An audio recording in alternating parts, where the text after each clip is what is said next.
बच्चों, कैसे हो आप सभी। उम्मीद करता हूँ कि आप सभी स्वस्थ और मस्त होंगे। आज हम पढ़ेंगे कक्षा 8 का पहला अध्याय, जिसका नाम है कैसे, कब और कहाँ। इसका मतलब ये है कि हमें इतिहास के बारे में अगर कोई जानकारी लेनी है तो वो हमें कैसे मिले और वो कब मिलती है और कहाँ कहाँ पे हमें मिलती है। तो इसके बारे में हम इस अध्याय में पूरा विस्तृत रूप से हम पढ़ेंगे और इतिहास के बारे में हम जानेंगे कि इतिहास का क्या है, इतिहास में क्या क्या हुआ, क्या क्या नहीं हुआ, जो कि आपके बुक के अकॉर्डिंग है।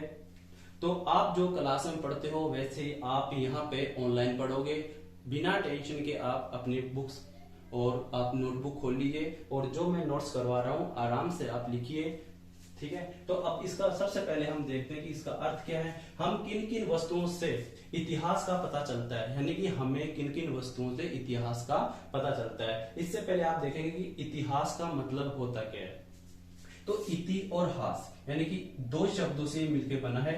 इति का मतलब होता है प्राचीन समय में, ये जो इति है इसका मतलब होता है प्राचीन समय में, और हास का मतलब होता है घटनाएं, यानी कि प्राचीन समय में हमें घटनाओं का जिक्र मिलता है तो उसे हम कहते हैं इतिहास।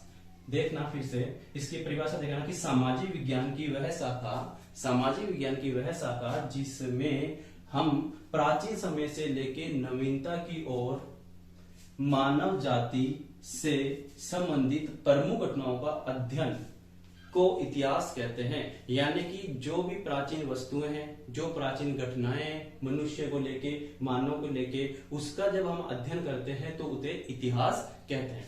आगे बात करते हैं कि इतिहास के जनक कौन है दोस्तों, हेरोडोटस। ये कौन है इतिहास के जनक। अब आपकी बुक में जो फर्स्ट टॉपिक है वो है आपका तारीखें कितनी महत्वपूर्ण होती हैं। तो आप अब इसके बारे में मेन हेडिंग आप ये लिख लीजिए और आप ये भी उतार लीजिए। तो ये है आपकी मेन हेडिंग। तो इसके बारे में आपको जानकारी मिलेगी। क्या है कि जो महत्वपूर्ण है, क्या चीजें महत्वपूर्ण है, क्यों महत्वपूर्ण है। हम क्या मानते हैं कि जो तारीखें ही महत्वपूर्ण है। हम मानते हैं कि एक कोई तारीख है, मान लो आपके पास कोई सिक्का है, आपके पास कोई सिक्का मिल गया, उस पर कोई डेट लिखी हुई है, तो आप ये सोचते हो कि इस पर तारीख लिखी हुई है और ये प्राचीन काल का सिक्का है, तो इसका मतलब ये इतिहास से जुड़ी हुई बात है। तो ये सिर्फ एक अंश मात्र है इतिहास का।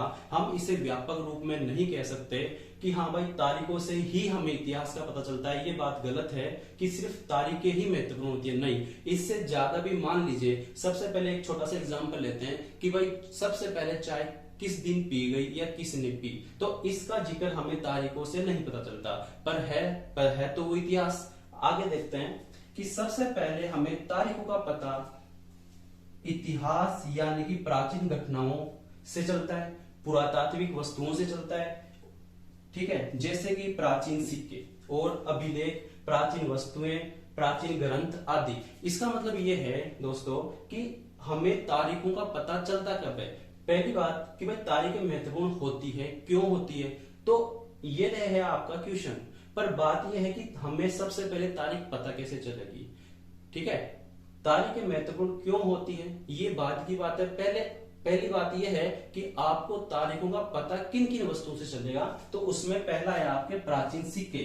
ठीक है, प्राचीन सिक्कों में क्या होता है कि यहाँ पर तारीखें अंकित की होती है। तारीखों से हमें पता चलता है राजा की उपाधि क्या है, राजा की जो पदवी है वो कब ग्रहण की गई थी, उसने कौन कौन से युद्ध लड़े और उसके समय की स्थिति, आर्थिक स्थिति कैसी है, यानी कि सोने चांदी के हैं या फिर तांबे के हैं या फिर लोहे के हैं, जो भी कंडीशन है उसकी बारे में हमें स्थिति के बारे में पता लगता है इन सिक्कों से। आगे चलता है कि भाई अभिलेख, अभिलेखों के बारे में भी हमें, अभिलेखों से भी हमें पता चलता है कि तारीखें कितनी महत्वपूर्ण होती हैं, क्योंकि इनके अंदर क्या होता है, अभिलेख अलग अलग प्रकार के होते हैं। तांबे पर अगर कोई चीज लिखी हुई होती है तो उसे ताम्र अभिलेख कहते हैं। स्तंभ पर भी अभिलेख लिखे होते हैं तो उसे स्तंभ अभिलेख कहते हैं। ठीक है, और शिला पर यानी कि पत्थरों पर अंकित कोई चित्र है, कोई मतलब कि किसी भी प्रस्तुति लिखी हुई है, किसी राजा के बारे में लिखा हुआ है, तो हम उसे शिला अभिलेख कहेंगे। इसके बारे में हम आगे पढ़ेंगे। आगे है प्राचीन पुस्तकें, प्राचीन ग्रंथ, इनसे हमें तारीखों का पता चलता है। अब आप इसका स्क्रीनशॉट ले लीजिए।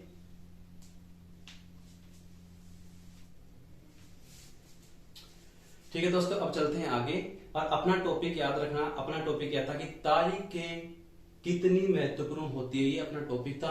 तो याद रखना तारीखें हमें किन से पता चलती है, एक तो सिक्कों से, अभिलेखों से, ग्रंथों से और वृत्तांतों से हमें क्या पता चलती है, तारीखें हमें पता चलती है। अब तारीखों से होता क्या है, तारीखों से हमें इतिहास की जानकारी मिलती है, पर संपूर्ण इतिहास की जानकारी नहीं मिलती।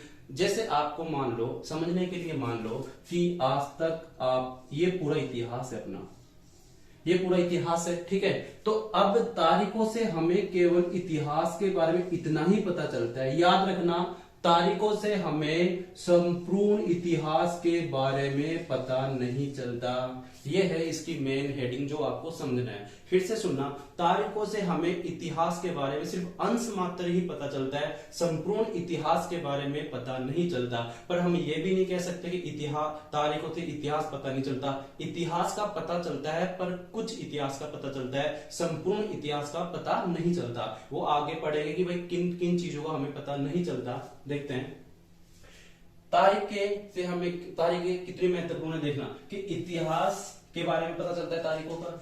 इतिहास हमें अलग अलग समय पर आने वाले बदलावों के बारे में बताता है। इसका संबंध इस बात से है कि अतीत, अतीत का मतलब होता है पहले, अतीत में चीजें किस तरह की थी, उनमें अब क्या क्या बदलाव हुए हैं, क्या क्या परिवर्तन हुए, ये हमें कौन बताता है, इतिहास हमें बताता है। जैसे कि आप एग्जाम्पल ले लो आग का, ये आपका एग्जाम्पल ले लिया आपने आग। तो याद रखना, आग जब सबसे पहले चलाई गई थी तो गुफाओं के अंदर इसका चित्र मिला था, नीचे राख मिली थी, जिसकी आग जलाई हुई है नीचे राख मिली थी। तो सबसे पहले जो आग है वो पत्थरों को टकरा के, बांस के टुकड़ों को टकरा के जलाई जाती थी। फिर धीरे धीरे क्या हुआ आपको पता है, आप माचिस की डब्बी देखते हो उसमें आ गई, फिर लाइटर में आ गई। तो ये किसका हमें पता कैसे चला, तो याद रखना ये चीजें इतिहास के बारे, मतलब इतिहास से हमें पता चलती है, और तारीखों से हमें पता चलता है कि नए नए परिवर्तन बदलाव कैसे आए। अगला टॉपिक है, प्रारंभ में युद्ध व बड़ी घटनाओं को ही इतिहास मान लिया जाता था। यानी कि याद रखना कि हम पहले क्या मानते थे कि बड़ी बड़ी जो युद्ध है और बड़ी बड़ी जो घटनाएं हैं इनको ही हम इतिहास मान लिया था, पर ऐसा नहीं है।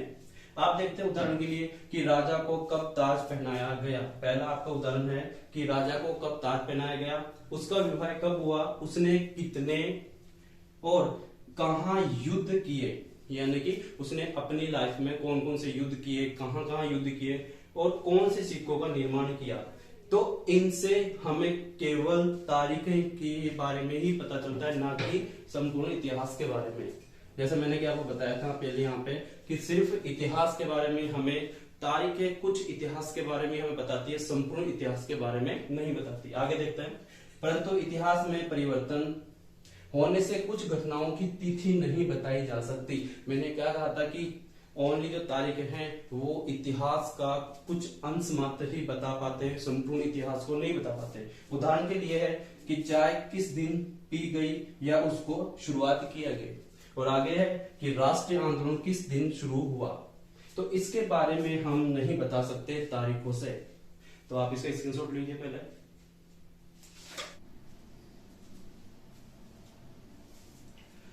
चलो ठीक है, अब हम आगे चलते हैं और हम देखते हैं कि पहले हमने पढ़ा, इससे पहले हमने ये पढ़ा कि तारीखें कितनी महत्वपूर्ण होती है, ठीक है। और अब हम पढ़ेंगे कि कौन सी तारीख कितनी महत्वपूर्ण होती है और कैसे महत्वपूर्ण होती है। चलो देखते हैं। अब आगे अगला आपका टॉपिक है कि कौन सी तारीख महत्वपूर्ण होती है। तो कुछ तारीखों को महत्वपूर्ण माना जाता है, ठीक है। कुछ तारीखों को महत्वपूर्ण माना जाता है क्योंकि उसके पीछे कारण होता है, क्योंकि उसका एक प्रमुख क्या होता है दोस्तों, एक कारण होता है, और वो भी कैसा होता है, प्रमुख कारण होता है।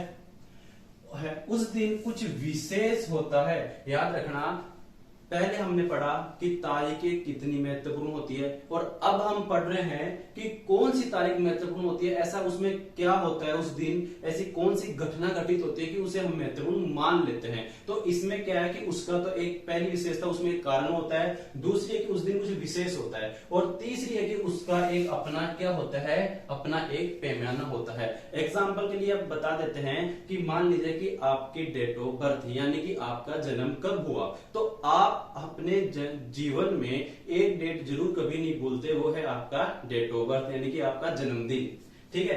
क्यों नहीं भूलते, क्योंकि उस दिन एक कारण होता है कि आपका इस धरती पे जन्म हुआ है। तो हो गया ना, उसका एक पैमाना हो गया, उसका एक कारण हो गया, ठीक है। अगला हम देखते हैं उदाहरण के लिए कि प्रथम गवर्नर जनरल। आप कभी भी इतिहास जब पढ़ते हो तो हमेशा प्रथम लगा हुआ ही आता है और एक अंतिम लगा हुआ आता है, बीच वाले कहाँ चले जाते हैं। हम उनके बारे में बस थोड़ा थोड़ा पढ़ते हैं, पढ़ते तो हैं पर थोड़ा थोड़ा पढ़ते हैं, पर प्रथम और अंतिम के बारे में जरूर हम ज्यादा पढ़ते हैं। क्यों? क्योंकि वो तारीखों का प्रमुख कारण होता है, कुछ विशेष होता है और उनका एक अपना पैमाना होता है। जैसे कि प्रथम गवर्नर जनरल वॉरेन हेस्टिंग्स, अंतिम वायसराय कौन था?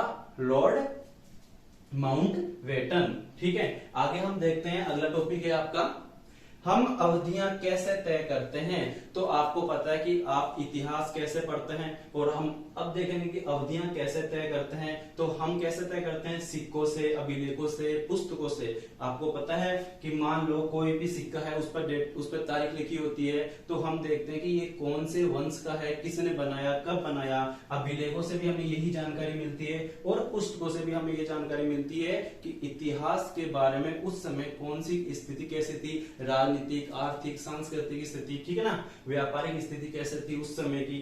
तो इसका मतलब ये हुआ कि हम देखते हैं कि अवधियां कैसे तय करते हैं। तो हम इन तीनों से अवधियां क्या करते हैं? तय करते हैं। देखते हैं कि पुस्तकें अवधियां यानी तारीख कैसे बताती है। उदाहरण के लिए हम देखते हैं अगला जो वर्गीकरण है वो है जेम्स मिल का वर्गीकरण। आपके टॉपिक का नाम क्या है? जेम्स मिल का वर्गीकरण। वो क्या था कि 1817 में स्कॉटलैंड के अर्थशास्त्री, यानी कि जो उनकी विशेषता क्या क्या थी कि वो स्कॉटलैंड के थे, अर्थशास्त्री थे, राजनीतिज्ञ थे और दार्शनिक थे। तो उन्होंने भारतीय इतिहास को उन्होंने देखा और उसके बाद में उन्होंने उसका विस्तार बताया कि भारतीय इतिहास में जो उसने देखा 3 भागों में बांट दिया। कौन कौन से? हिंदू, मुस्लिम और ब्रिटिश। यानी कि जब उन्होंने भारत को देखा तो अपनी पुस्तक, क्या नाम था उन पुस्तक का? ए हिस्ट्री ऑफ ब्रिटिश इंडिया, यानी कि ब्रिटिश भारत का इतिहास। यानी कि जब यहाँ पर ब्रिटिश शासन चल रहा था हमारे हिंदुस्तान में, तो उस समय उन्होंने देखा कि यहाँ पर बहुत 3 बड़े वर्ग बने हुए हैं। कौन कौन से? हिंदू, मुस्लिम और ब्रिटिश। यहाँ तक समझ में आ गया? ठीक है, आप बताइए इसको। अब आगे चलते हैं दोस्तों।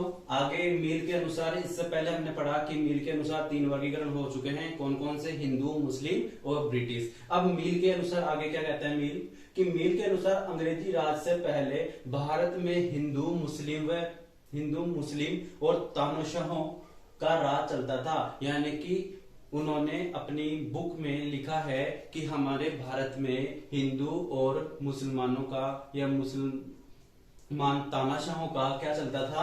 राज चलता था। यानी कि अपने भारत में वो राज करते थे। यहाँ पर धार्मिक भेद, जातिगत बंधन तथा अंधविश्वास का बोलबाला था। यानी कि हिंदू के नाम पर और मुसलमान के नाम पर आपस में लड़ाई दंगे कर रहे थे।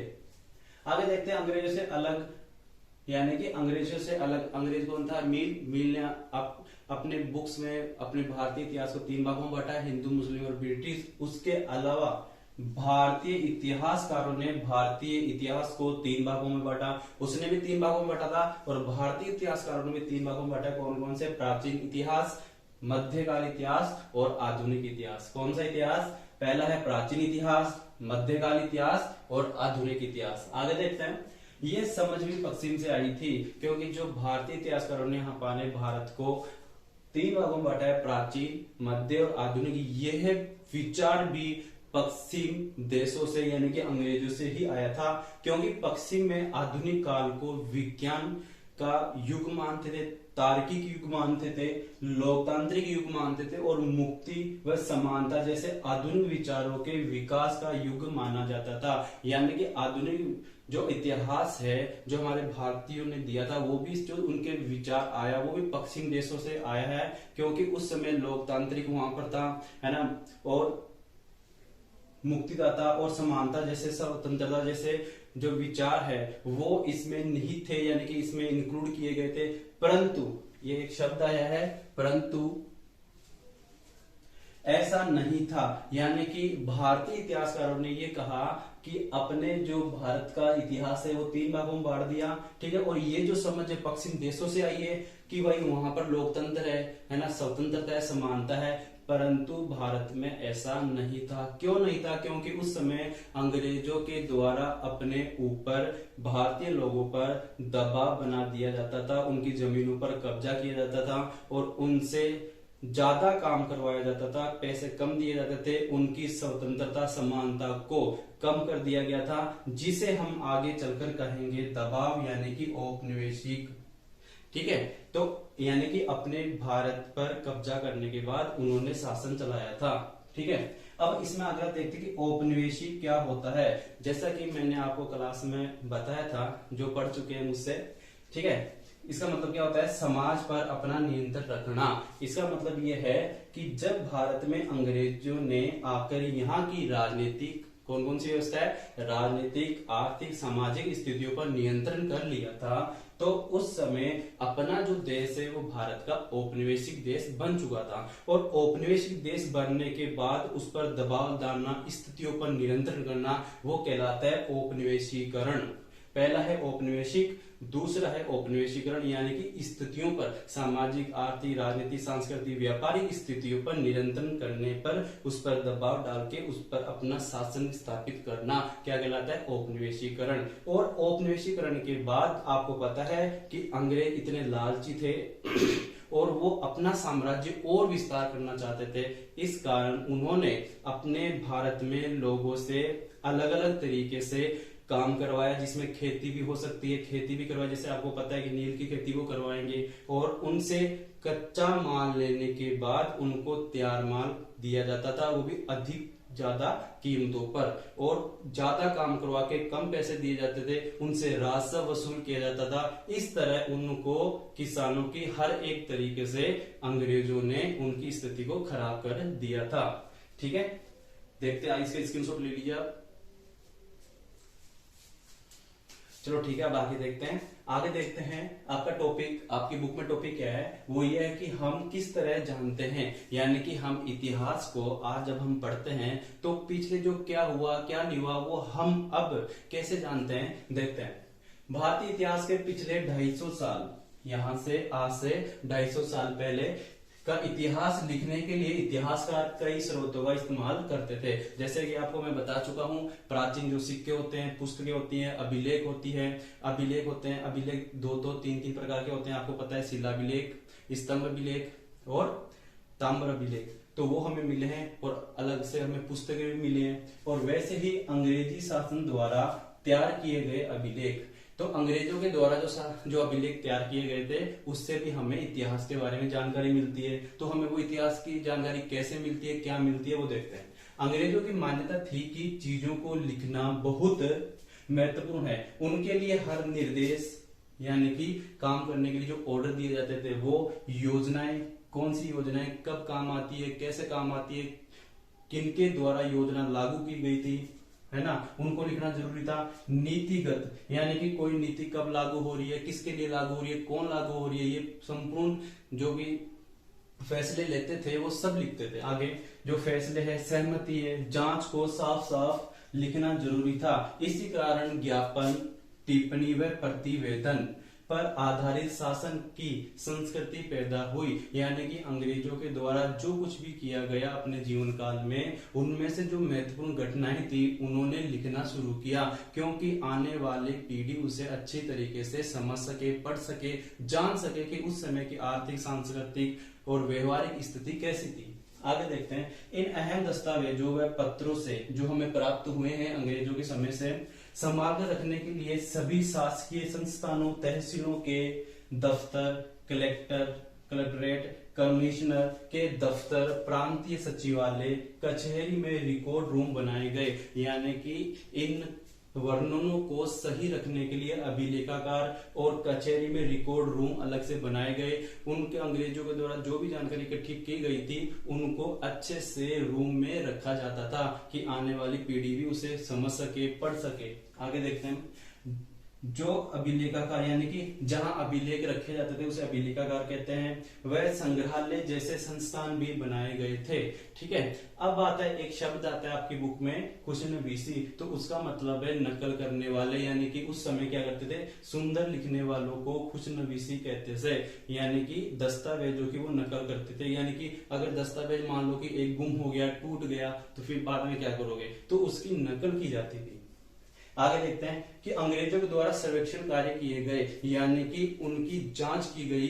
किन चीजों की जांच की गई, देखना कि अंग्रेजों के द्वारा राजस्व का मतलब होता है कि किसानों से लिए जाने वाला कर, यानी कि अंग्रेजों के द्वारा जब जमीनों को हड़पा जा रहा था, इकट्ठा किया जा रहा था, तो उस समय किसानों से, मजदूरों से, महिलाओं से, जो निचले वर्ग के थे, उनसे सभी से राजस्व यानी कि कर वसूल करते थे। आगे देते हैं, वास्तविक वानस्पतिक प्रणाली, वैज्ञानिक, पुरातात्विक व वन सर्वेक्षण कार्य करवाए जाते थे, यानी कि वनों में कितने पेड़ पौधे हैं, कितने नहीं है, वन्य जीव है कि नहीं है, ये सब संपूर्ण जो प्रक्रिया ये सर्वेक्षण के द्वारा की जाती थी कि वहां पर जो खेत है वो उपजाऊ है कि नहीं, फसलें उपजाऊ है कि नहीं, उन पर कितने लोग काम कर रहे हैं, ये संपूर्ण क्या किए जाते थे, सर्वेक्षण कार्य करवाए जाते थे अंग्रेजों के द्वारा अपनी सेफ्टी के लिए। आगे देते हैं,